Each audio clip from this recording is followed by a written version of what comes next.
Assalamualaikum warahmatullahi wabarakatuh.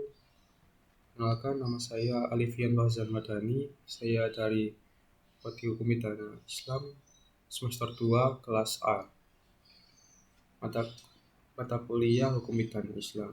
Di sini saya akan mempresentasikan terkait kekerasan dalam rumah tangga menurut Hukum Pidana Islam.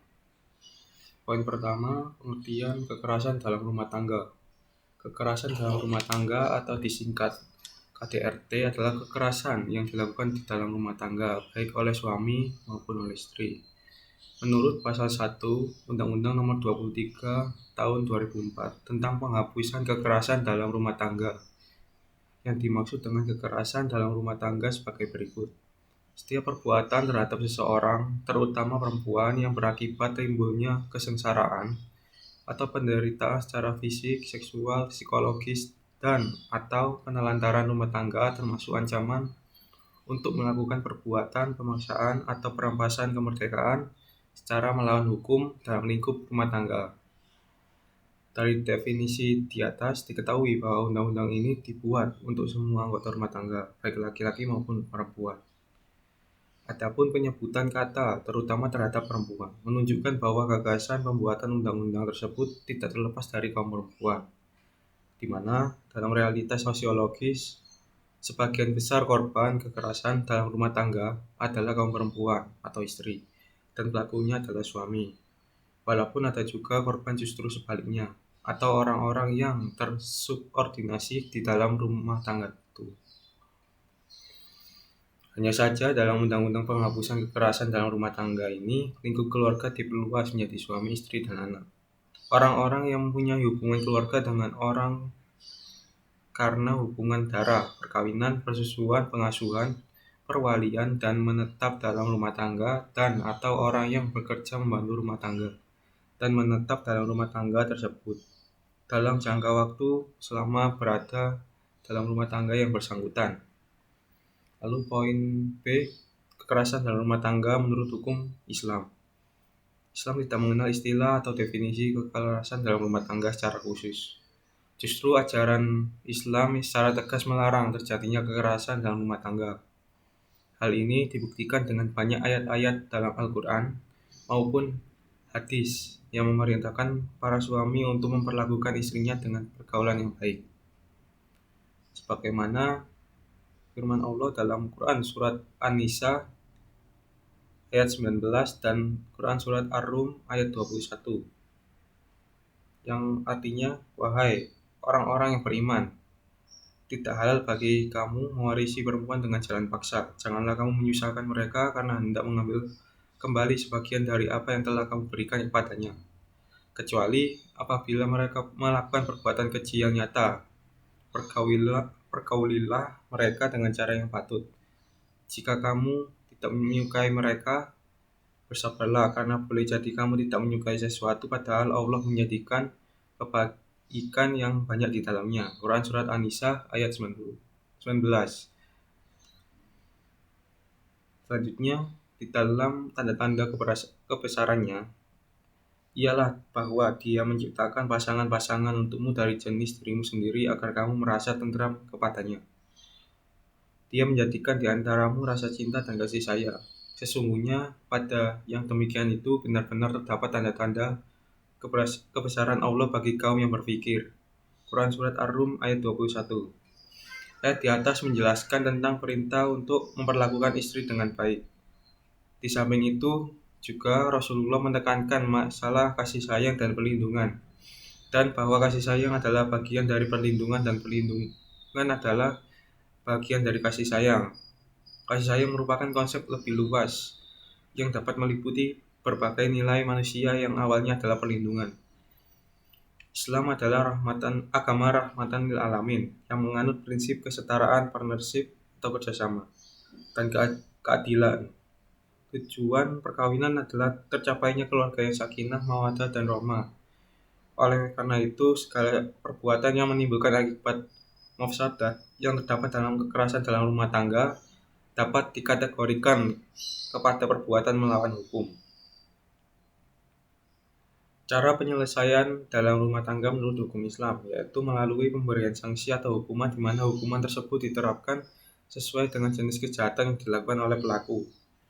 Menurut perspektif hukum pidana Islam, tindakan suami yang melakukan kekerasan fisik terhadap istri adalah suatu bentuk kejahatan dan perbuatan yang dilarang oleh syariat karena akan mengakibatkan kemudaratan dan merugikan keselamatan istri. Oleh karena itu termasuk dalam perbuatan jarimah.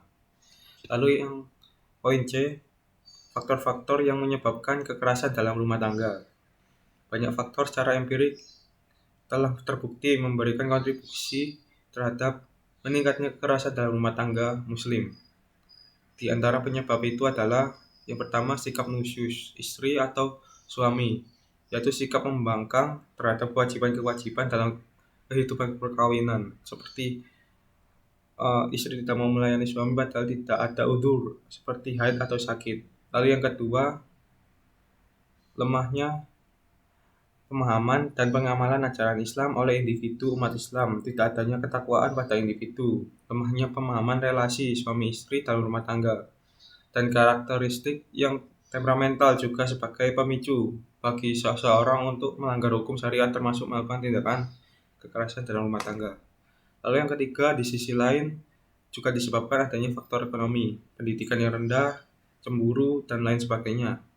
Kekerasan dalam rumah tangga yang disebabkan faktor ekonomi bisa digambarkan karena minimnya penghasilan suami dalam mencukupi kebutuhan rumah tangga. Terkadang adanya istri yang terlalu banyak menuntut untuk memenuhi kebutuhan rumah tangga, baik kebutuhan sandang, pangan, maupun kebutuhan pendidikan.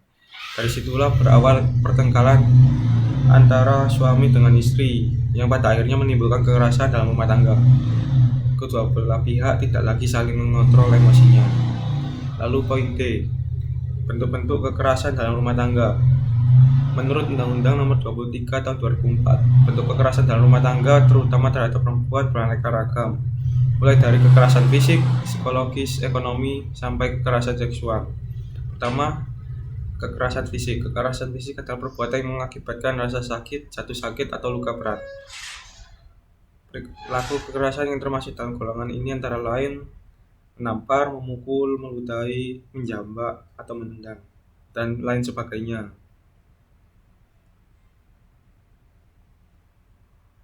Lalu yang kedua, kekerasan psikologis atau emosional. Kekerasan psikologis atau emosional adalah perbuatan yang mengakibatkan ketakutan, hilangnya rasa percaya diri, hilangnya kemampuan untuk bertindak, rasa tidak berdaya, dan penderitaan psikis berat pada seseorang. Lalu yang ketiga, kekerasan seksual. Kekerasan jenis ini meliputi pengisolasian atau menjauhkan istri dari kebutuhan batinnya, memaksa melakukan hubungan seksual, memaksa selera seksual sendiri, dan tidak perhatikan kepuasan pihak istri. Lalu yang keempat, kekerasan ekonomi.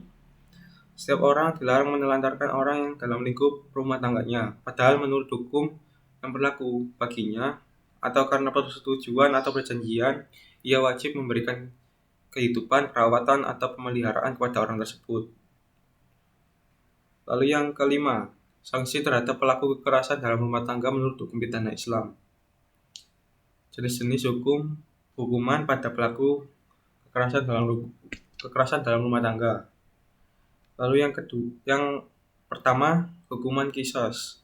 Hal ini diberlakukan qisas atau balasan setimpal. Itu memang dapat dilakukan atau dan mengurangi apabila seseorang memotong anggota badan manusia dan tidak diperselisihkan bahwa ia dikenakan qisas penganiayaan yang merusakkan anggota badan, yaitu penganiayaan yang dilakukan dengan memakai alat yang dapat melukai korbannya. Tetapi apabila penganiayaan itu karena main-main atau dengan memakai alat yang tidak melukai atau karena untuk memberikan pengajaran, maka perbedaan fuqaha dalam hal ini mirip dengan perbedaan pendapat tentang pembunuhan.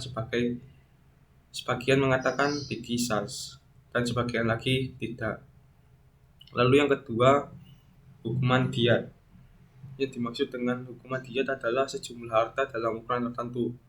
Meskipun bersifat hukuman diyat merupakan harta yang diberikan kepada korban bukan kepada pembendaharaan kas negara, diyat berlaku apabila hukuman qisas terhalang karena suatu sebab. Dalam kasus penganiayaan yang tidak mematikan atau melukai yang tidak dapat diperkenakan hukuman qisas dan tidak dapat pula diukur dengan diat yang ditetapkan, dikenakan lain seperti dipenjara untuk masa tertentu yang berimbang dengan kejahatannya. Sekian dari saya. Wassalamualaikum warahmatullahi wabarakatuh.